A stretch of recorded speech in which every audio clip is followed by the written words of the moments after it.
Bom dia! Mais um programa Questão de Direito no cenário novo. Que coisa linda, que coisa bonita, hein? Nós estamos frisando aqui em algumas aulas um pouquinho do direito penal, do processo penal. Isso é importante para o seu conhecimento também, porque quando eu falo de processo penal, nós temos que lembrar que em algumas transações imobiliárias nós temos que fazer a solicitação, a emissão da certidão de distribuição penal ou criminal. Essa certidão você tem que ter noção, porque ela é positiva, porque ela é negativa. Quando é negativa é porque não tem nada no nome do cliente, né? Não tem um processo em andamento. Quando é positiva é porque tem, provavelmente, um processo em andamento no nome do cliente. Então, é importante você conhecer todo esse procedimento, o que é o processo penal, o que é um crime, o que é o direito penal, para que você possa ter essa noção. O corretor tem que ter noção de tudo, hein? O corretor do futuro é diferente do corretor do passado. O corretor de hoje ele tem que ter noção de tudo, ele tem que ter conhecimento jurídico, é uma obrigação. Então, conto com você no programa. Professor, qual que é o tema hoje? É especial? É muito especial. Você precisa saber o que são as atenuantes, né? Circunstâncias atenuantes de pena. Então você vai entender isso para não ter mais dúvidas. Se o cliente comentar com você a respeito do direito penal, processo penal, o que é um agravante, uma atenuante, você tem que ter essa noção. O que é o tribunal do júri, o que é o sursis, o que é um procedimento feito no GCRIM, Juizado Especial Criminal, você tem essa obrigação de ter conhecimento, até mesmo porque você tem que entender o básico, pelo menos, para ter acesso à certidão e entender como trabalhar com essa certidão positiva ou negativa criminal. Então, é importante para o seu sucesso, tá bom? Então, vem com o professor, vamos aprender tudo. O professor faz de tudo para deixar o mais didático possível para você, para que você tenha acesso aí à informação, tá bom? Então, antes de tudo, é importante a gente relembrar o que é processo penal. Antes do processo penal, nós temos o direito penal. Ah, professor, é diferente processo penal e direito penal? Sim, o direito penal, na verdade, ele é a qualificação, ele é a tipicidade de crimes, né? Todos os crimes são previstos em lei dentro do Código Penal. Então, existem vários crimes: homicídio, roubo, furto, estelionato, exercício legal da profissão, aquele sujeito que fala que é corretor, mas não tem cresce, né? Exercício legal da profissão, é crime, hein? Avisa o colega aí. Então, é importante você saber que existe crime, né? E o crime é um fato jurídico e tipificado dentro do Código Penal. Esse crime, ele é a classificação, é o conceito do ato praticado, ou positivo ou negativo, o que pode fazer, o que não deve fazer, e existe essa tipificação de crime. Nós estudamos aqui que o processo penal, o sujeito quando pratica o crime, na prática vai ocorrer o quê?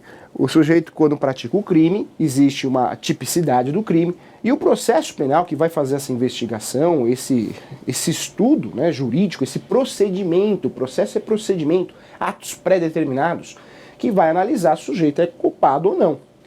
Então é assim que funciona. Dentro da classificação dos crimes, nós estudamos em aulas anteriores a respeito das penas, né? Pena. Crime é uma coisa, contravenção é outra coisa. O menor, lembrando, o menor não comete crime, o menor comete ato infracional. Pelo Código Civil, o menor é aquele que tem menos de 18 anos. Menos que 16 anos, relativamente ou absolutamente incapaz? Você já sabe disso? Absolutamente incapaz. Menos que 16 anos, absolutamente capaz. Dos 16 aos 18, é relativamente capaz. O que muda nessa situação é a assistência, né? Ou ele vai ser assistido ou ele vai ser representado pelo papai, pela mamãe ou pelo representante legal. Isso também é importante você saber, relembrar para as figuras contratuais, os contratos imobiliários, locação, também o contrato de compra e venda. Então o menor pode comprar um imóvel sim, mas ele tem que ser, né, na verdade, representado ou assistido, vai depender dessa incapacidade que ele possui. Em relação aos crimes também tem isso, o menor não comete crime. Na trabalhista, no direito trabalhista, o menor não tem prescrição contra o menor. O menor pode ingressar com uma ação trabalhista porque não tem aquela tal de prescrição de 2 anos, de 5 anos, bienal, quinquenal. Então a situação no menor, quando a gente fala menor, é importante analisar em aspectos jurídicos, porque realmente existe uma exceção, não só no direito do trabalho, no direito penal, mas também no processo civil existe uma exceção. Então, quando fala de menor, merece uma atenção mais especial para que esse ato, esse contrato ou esse contrato de trabalho tenha realmente os requisitos corretos para ter a sua validade, a sua essência. Quando a gente fala de processo penal, é importante saber que nós temos a classificação dos crimes, direito penal. Dependendo do crime, se for doloso contra a vida, vai cair lá no tribunal do júri, que é uma figura fantástica, um instituto fantástico do direito penal brasileiro, né? O júri que a gente tem acesso aí em filmes, né? Vários filmes, várias séries, novelas, e é aquele negócio que atrai uma curiosidade realmente. Tribunal do júri. Tribunal do júri, nós explicamos no programa anterior, é a questão para crimes dolosos contra a vida ou conexos. Então, tribunal do júri. Tem uma situação ainda dos crimes de menor potencial ofensivo. Esses crimes de menor potencial ofensivo são aqueles crimes cuja pena não ultrapassa a 4 anos. E aí vai para o GCRIM, Juizado Especial Criminal. É interessante quando você tem acesso, né, ao Juizado Especial Criminal, porque lá você pode fazer a transação penal. Ou seja, se você é réu primário, não tem antecedentes criminais, pode ser um crime, um atropelamento, exercício legal da profissão. Se você não tem esses antecedentes criminais, muitas vezes o Ministério Público ou você mesmo, o seu advogado, vai propor o quê? A transação penal. Ou seja, você vai pagar a cesta básica, um serviço à comunidade, ou várias cestas básicas, ou um depósito para uma instituição. Então, isso é a transação penal. E aí você não vai ficar, o seu nome não vai ficar na lista, não vai ficar aí na lista de acusados, condenados, né? Não vai ter condenação. Na verdade, você continua, permanece como réu primário. Isso você tem esse direito, desse benefício, na verdade, em 5 anos. Se em 5 anos ocorrer uma fatalidade novamente, você for processado, aí você já não vai ter esse direito de fazer esse acordo, né? Essa transação penal com o Ministério Público, para que você possa responder essa questão, não em liberdade, porque vai encerrar o processo ali, é uma transação realmente, então não tem nada de responder em liberdade, mesmo porque os crimes até 4 anos, normalmente não existe essa necessidade de retenção, de prisão, mas você não consegue usufruir desse benefício, que é fazer a transação penal, só quando você é réu primário e não possui antecedentes criminais. Então nós temos a classificação aí do Juizado Especial, na verdade criminal, que é conhecido como GCRIM. Depois nós temos o rito comum, os crimes, né, as penas acima de 4 anos, nós vamos cair aí no rito comum, e aí sim é um processo, toda a sua fase, tem a fase de execução penal, e aí um processo normalmente vai correr, tem que correr o processo lá no Fórum Criminal. Então esse processo vai correr lá, tem direito à defesa. Todo processo penal, como qualquer processo, seja judicial ou administrativo, nós temos o direito de se defender. Por quê, professor? Professor, chega uma multa em casa e eu falei para minha esposa, para o meu marido, nossa, como o Detran, né, ou outros departamentos são bons, né, dá o direito da gente se defender. Eu fui multado, excesso de velocidade, era 50, eu passei 60, fui multado e chega uma notificação para eu recorrer, me justificar. Que lindo isso, né? Não é que é lindo, não. Na verdade, nós temos o princípio constitucional, Constituição Cidadã de 1988, a nossa última Constituição Federal, ela preza isso. Tanto nos processos judiciais como nos processos administrativos, nós devemos ter direito ao contraditório e à ampla defesa. O contraditório e a ampla defesa é o direito de se defender. Então, até numa multa administrativa, e essa multa administrativa envolve o trânsito, né, uma multa de trânsito, envolve uma multa ambiental. É isso mesmo, uma multa ambiental que você tomou por cortar uma árvore, uma planta, uma vegetação que você modificou, um rio, alguma coisa, alguma multa ambiental você tomou, você tem o direito de recorrer também. Ah, professora, eu também eu obtive uma reclamação no CRES, eu obtive uma reclamação na OAB, ou no Conselho dos Contadores, ou no Conselho Regional de Medicina, eu tenho o direito de me defender também perante o Conselho? Claro, né? É a chamada defesa prévia, é uma defesa que você tem direito de apresentar essa defesa para se justificar. E aí sim, o departamento, o conselho que fiscaliza você, a sua profissão, vai julgar se é procedente a reclamação ou não, mas você tem esse direito de se defender. Então, o direito de resposta, o direito de defesa, é um direito que você tem tanto no processo judicial como no processo administrativo. Então, é o direito de defesa usufruído através do princípio do contraditório e ampla defesa, que é um princípio constitucional. Então, no direito penal, nós vamos ter a oportunidade de se defender também, no primeiro momento, talvez, chamada defesa prévia, onde você vai se defender da acusação feita pelo Ministério Público. O Ministério Público normalmente é o autor da ação no processo penal, normalmente. O Ministério Público muitas vezes ele vai utilizar assim base, né, do inquérito policial. O inquérito policial pode ser usado ou não no processo penal, mas o Ministério Público normalmente ele utiliza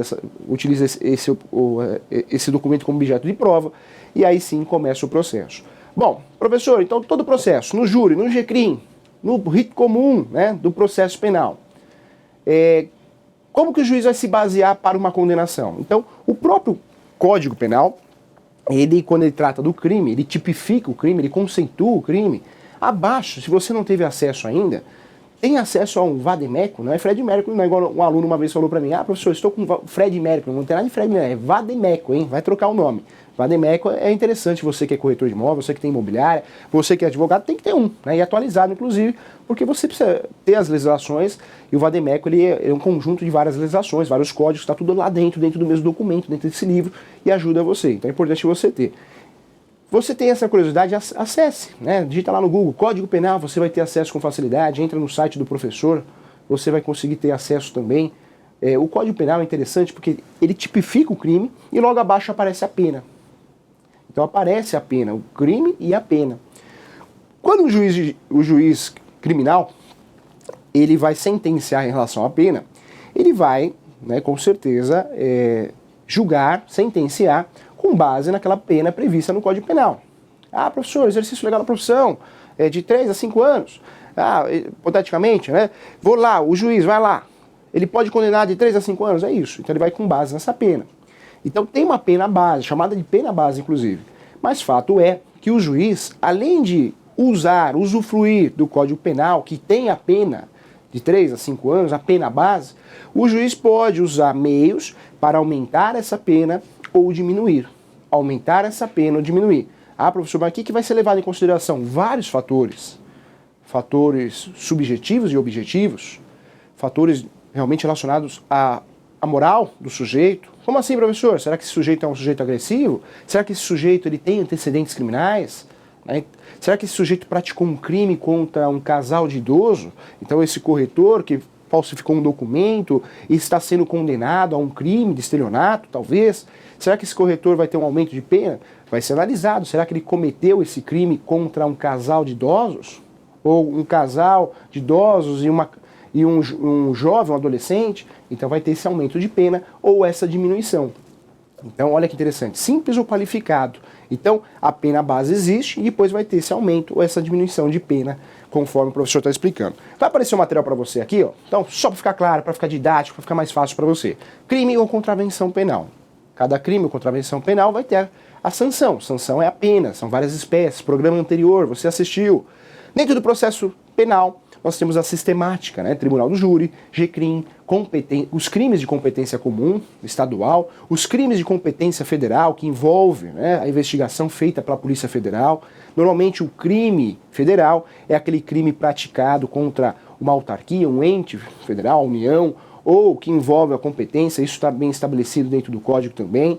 Temos a questão da sentença, né? A sentença penal, ela cabe recurso, princípio do contraditório e ampla defesa. Todo processo, seja judicial, seja um procedimento administrativo, tem o seu julgamento e cabe um recurso. Eu posso recorrer dessa decisão. Né? No direito penal é chamado de recurso de apelação, no direito penal no primeiro momento. Aí vamos classificar se é dentro do júri, se é dentro do GCRIM, que aí já muda o nome desse recurso.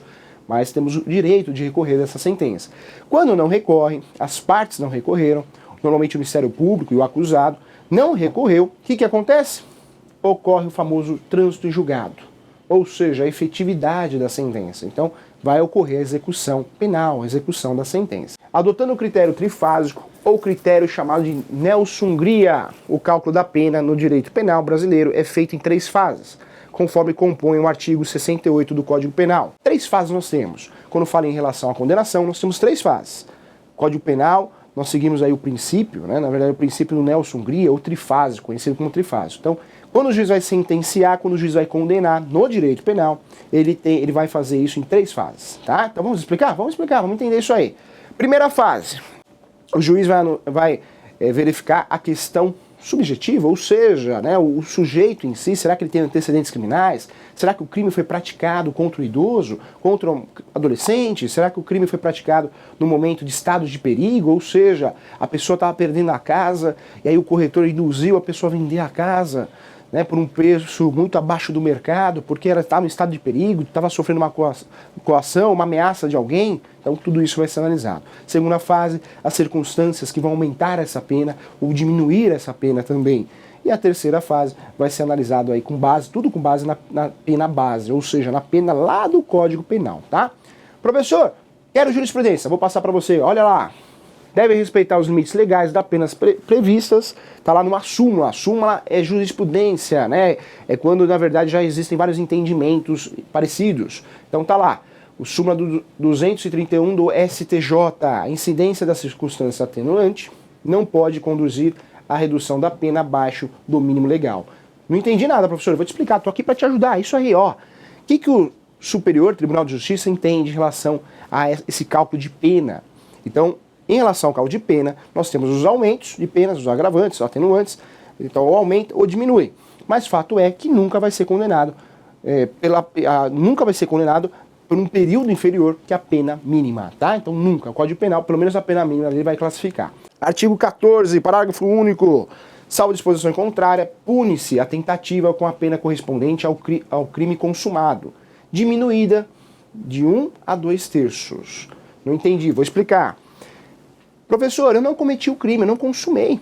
Eu sou um corretor de imóveis e eu fiz um contrato falso, fiz uma assinatura falsa, mas eu não dei entrada no negócio, eu não concluí o negócio, porque bateu algo, meu anjo da guarda falou, não faça isso. Mas infelizmente eu fui objeto de investigação e estou sendo investigado. Será que eu posso ser condenado? Eu não consumi o fato. Se já estiver nessa fase de investigação, né, se já existe uma acusação, um processo penal, você pode ser condenado sim. Porque segundo o Código Penal brasileiro, você não precisa praticar o resultado para cometer o crime. O fato de você tem que sair do mundo da cogitação. Uma coisa é você pensar, ninguém é dono do seu pensamento. Mas outra coisa é você executar. E quando você faz esses atos primários, se isso realmente for objeto já de investigação, de processo penal, você pode ser condenado sim. Lógico, não vai ser a mesma condenação do ato consumado, mas vai ser uma condenação, mesmo que não foi consumado o fato. Olha que interessante também, importante você saber. Professor, eu quero saber os motivos que aumentam a pena. Vai aparecer para você? Olha lá. Pena aumenta-se de 1/3 até metade. Se a violência ou ameaça exercida com emprego de arma, ou seja, arma, né? Ainda, se há concurso de 2 ou mais pessoas, se o crime foi praticado não apenas uma pessoa, mas várias pessoas, mais de uma. Se a vítima está em serviço de transporte de valores e o agente conhece tal circunstância. Se a subtração for de veículo automotor que venha a ser transportado para outro estado ou para o exterior. Se o agente mantém a vítima em seu poder, restringindo sua liberdade. Ah, professor, então aumenta a pena, né? Sim, aumenta a pena. E nessa situação, são motivos considerados pelo direito brasileiro que deve ter uma maior punição. Volta aqui no material, ainda, olha lá. De quarta parte, se o crime é cometido com o concurso de 2 ou mais pessoas. De metade, se o agente, o ascendente, padrasto, madrasta, tio, irmão, cônjuge, companheiro, ou seja, familiares também. Se o crime é cometido por familiares, existe um aumento de pena aí também. Circunstâncias atenuantes, vamos aumentar as penas. Na verdade, circunstâncias atenuantes é aquela relação de atenuantes e agravantes de aumento ou diminuição de pena. É isso que você precisa saber. Então, muitas vezes, né? Professor, eu infelizmente pratiquei um crime, um parente meu praticou tal crime. Eu fui lá no Código Penal, olhei a pena, é o máximo que ele pode pegar? Nem sempre. Na verdade, é o mínimo que ele pode responder a essa pena, né? É o mínimo que ele pode responder, porque na verdade vai ter as circunstâncias atenuantes e agravantes. Ou vai aumentar, ou vai diminuir. Depende da circunstância que ele cometeu o crime. Olha que interessante, olha que matéria boa hoje, hein?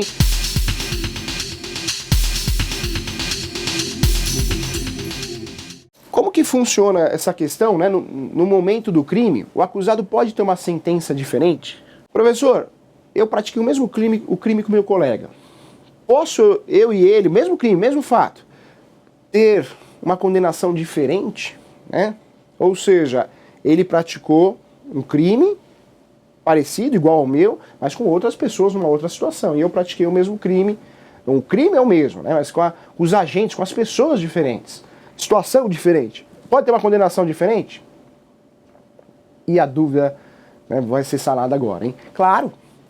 Porque nós já conversamos aqui que a punição, nós temos o Código Penal, né? O Código Penal ele vai tratar aí do mínimo e do máximo. Só que vai ter essas questões, né?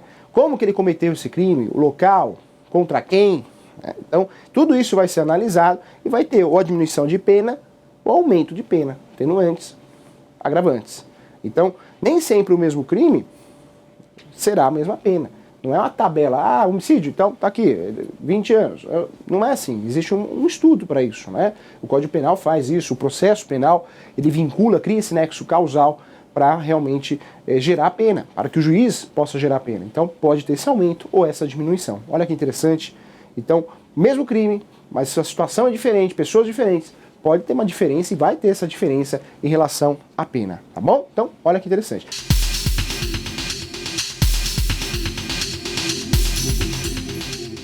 O Luiz pergunta aqui, se meu cliente for um criminoso e eu não sei disso, então ele é descoberto e eu sou investigado, tem atenuantes para mim? Gostei, hein? Conseguiu envolver aí o direito imobiliário com a matéria de hoje. Parabéns, mais uma nota 10 aí. Luiz, o corretor precisa tomar cuidado? Claro, corretor de imóveis, por isso eu bato nessa tecla, o Cresce defende isso, que você tem que se qualificar. O programa é meia horinha, 25 minutos, meia hora. Tem palestra aí 1h30. Vem uma vez por mês, pelo menos. Assiste ao vivo pelo YouTube, pelo site da VCresce. Você tem que se qualificar.